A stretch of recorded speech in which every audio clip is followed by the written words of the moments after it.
Welcome to British Focus, your go-to channel for the real stories behind British politics. If you're tired of the mainstream narrative and want to know what's really happening behind closed doors, you're in the right place. And today, we have a bombshell to drop. Keir Starmer, the man who claims to be the future of Britain, was booed off stage at his own party conference. Yes, you heard that right.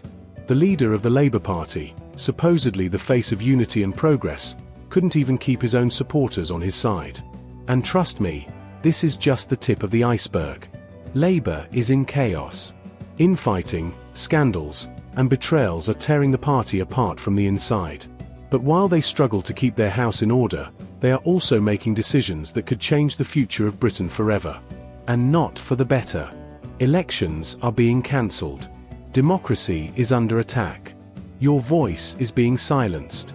And at the same time, while millions of Brits are struggling to keep their heads above water, Labour-run councils are hiking up taxes and funneling millions into schemes that most hard-working people would never dream of approving.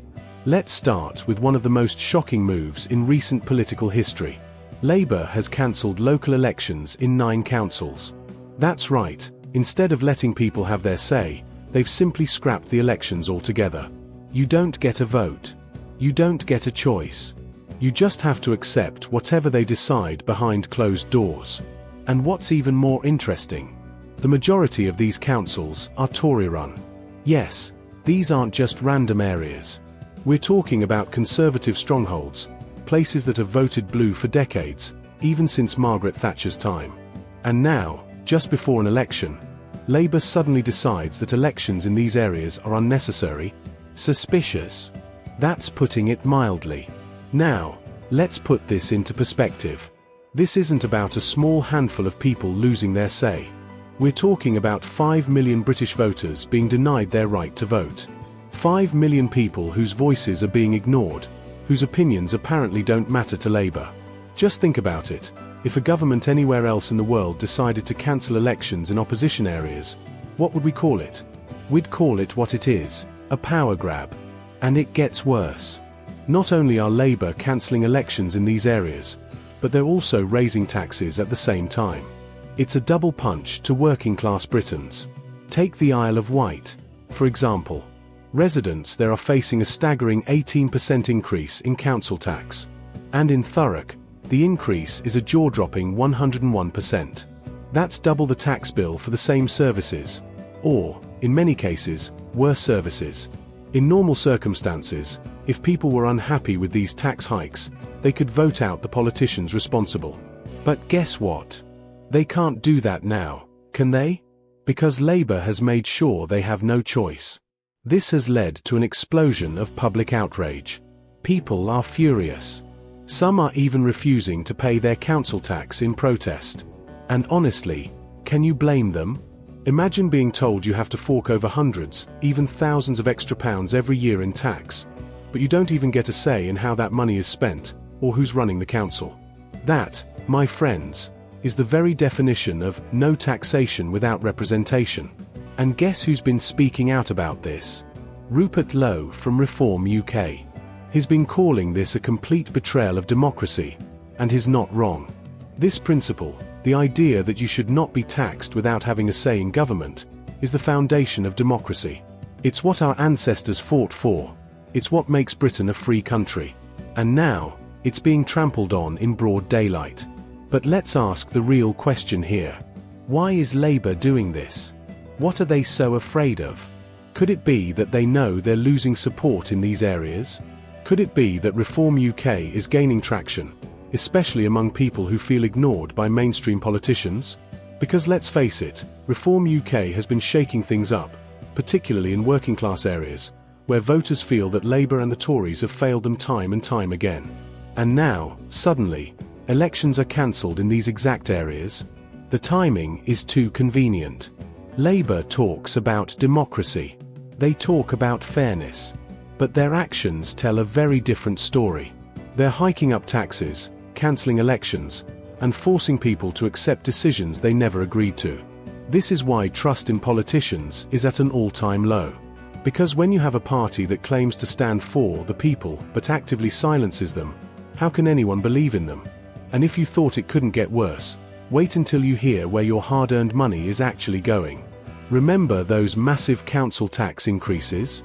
Remember how people are being forced to pay more, while having no voice in how it's spent? Well, get ready, because this will make your blood boil.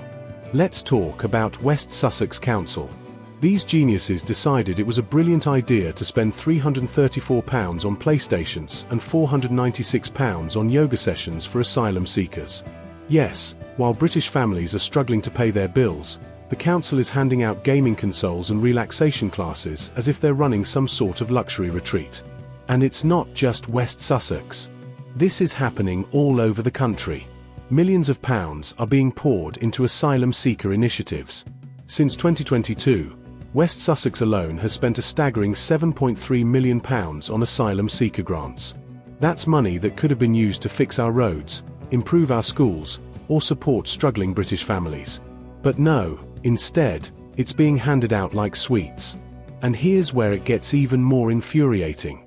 The same councils that are spending money on PlayStations and yoga classes are the ones claiming they don't have enough money for essential services. They're crying poverty, saying they have no choice but to raise taxes. But then, behind the scenes, they're handing out freebies to people who've just arrived in the country. If councils are so strapped for cash, why are they prioritizing luxuries for asylum seekers over helping struggling Brits? It's beyond insulting. While British pensioners are choosing between heating and eating, councils are treating asylum seekers to PlayStations and relaxation sessions. And this isn't about being anti-immigrant, it's about priorities. It's about fairness. It's about making sure that the people who've worked, paid taxes, and built this country aren't left behind. But that's exactly what's happening under Labour.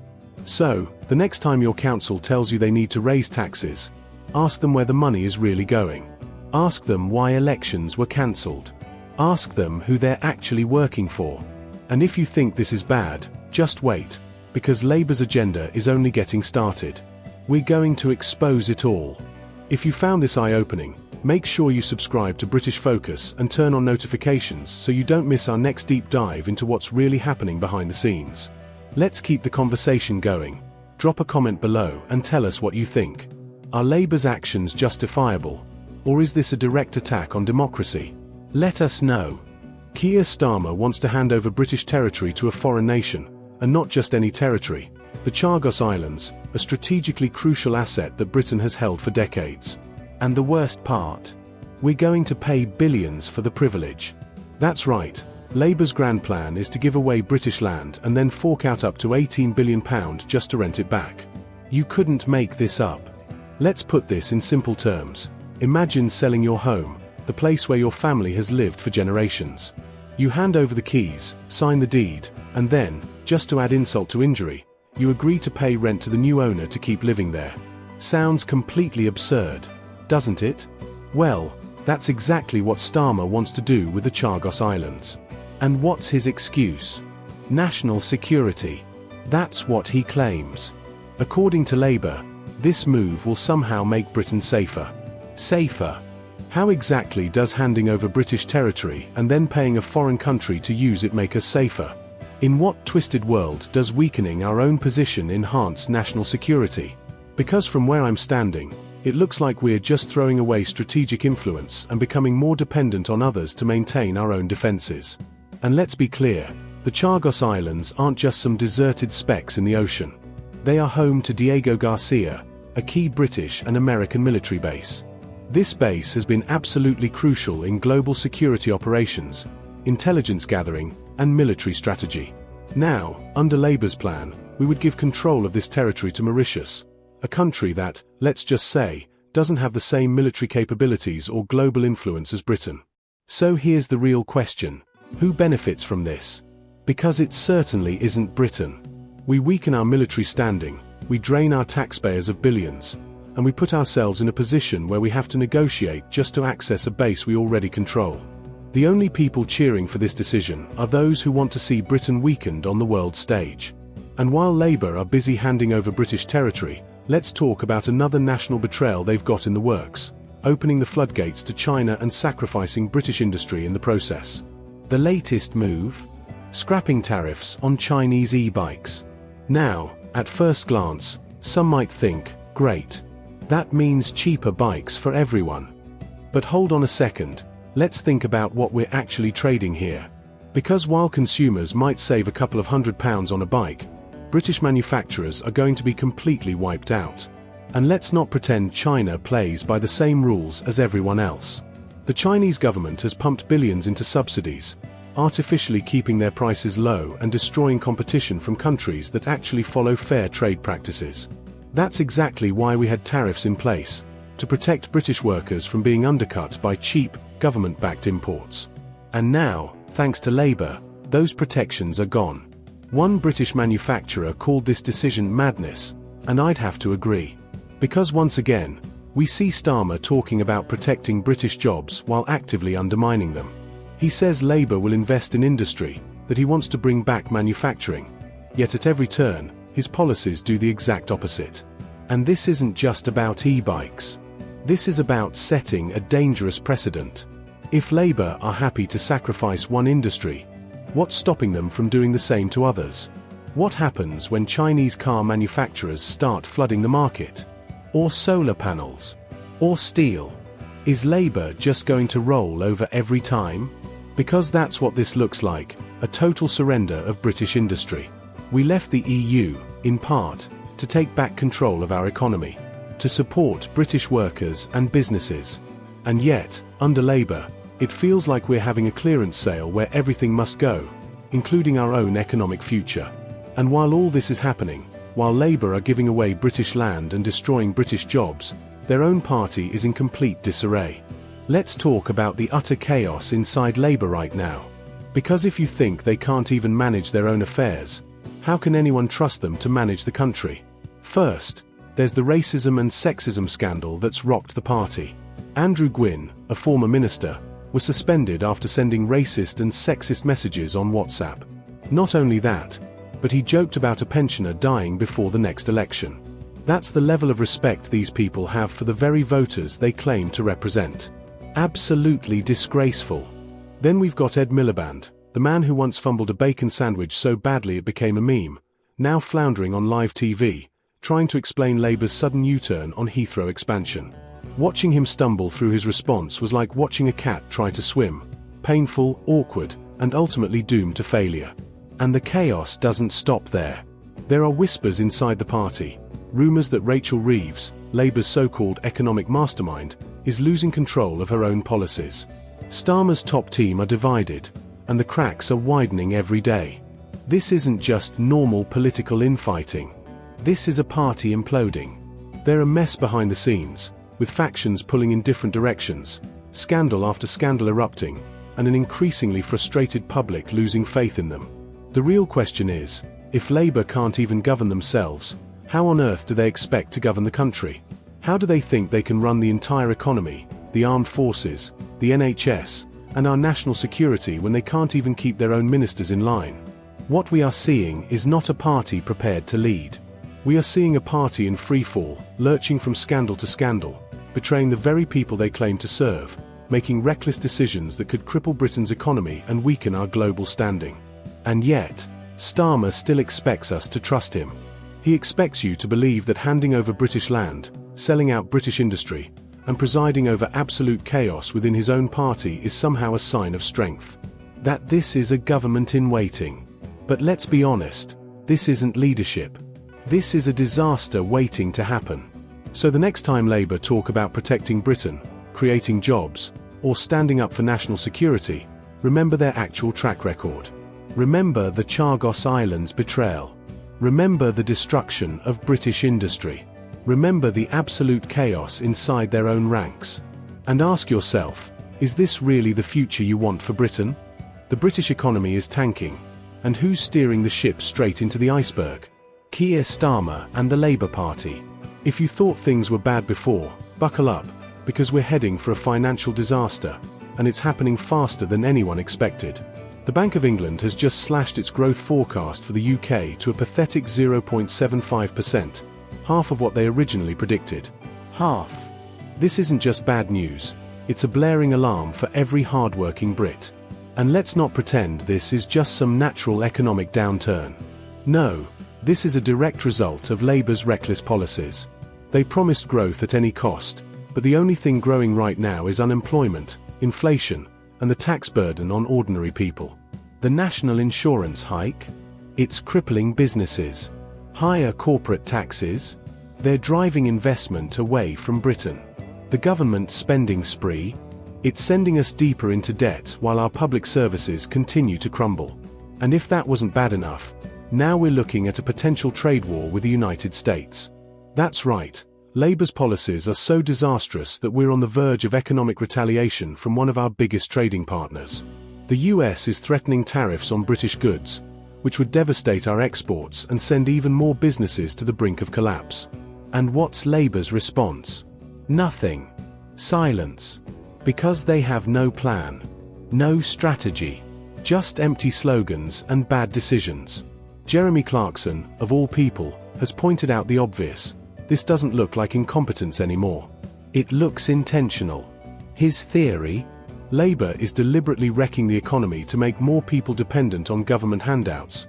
Because the weaker we are, the more power they have.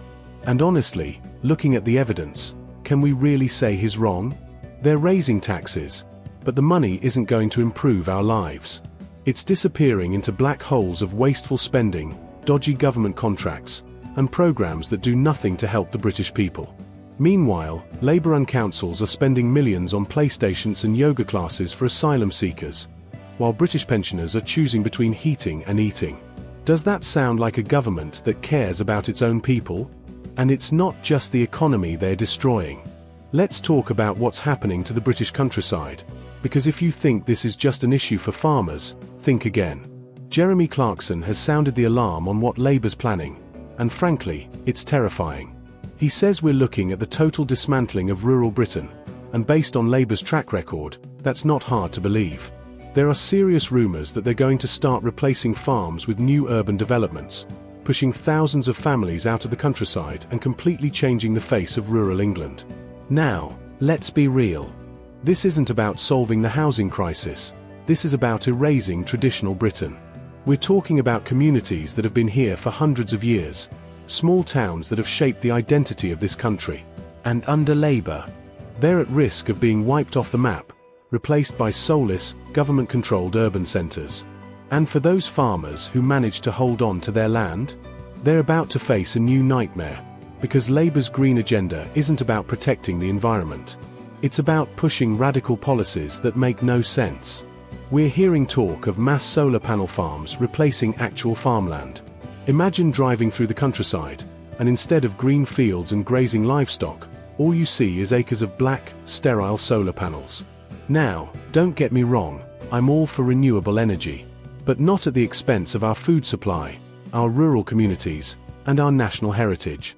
This isn't about protecting the planet. It's about control. And while all of this is happening, while the economy is collapsing and the countryside is under threat, Labour's own party is crumbling. Their poll numbers are plummeting, and Reform UK is surging. Labour thought they could cancel elections and people wouldn't notice. They thought they could hike up taxes and no one would fight back. But guess what? The British people are waking up. And Reform UK is leading the charge. More and more people are signing petitions demanding the restoration of cancelled elections. More and more people are speaking out against Starmer's disastrous leadership. And the numbers don't lie, Labour is losing ground. Fast. And that brings us to the big question. Does Labour even represent working people anymore? For years, they claimed to be the party of the working class. But now, they're the party of high taxes, open borders, and globalist nonsense that benefits everyone except the British people. They're handing over our land, our industries, our economy, and telling us to just accept it. Well, I say enough is enough. The British people deserve better. We deserve a government that listens to us, works for us, and actually protects our interests. Not a party that's too busy tearing itself apart with internal scandals, U-turning on policies every other week, and ignoring the very people they claim to represent. And this is where you come in. If you're sick of this nonsense, if you're tired of being ignored, overtaxed, and told to just deal with it, then make your voice heard. Demand accountability. Call out the hypocrisy. Share this message with as many people as possible. Because the future of Britain is on the line, and it's time we took it back.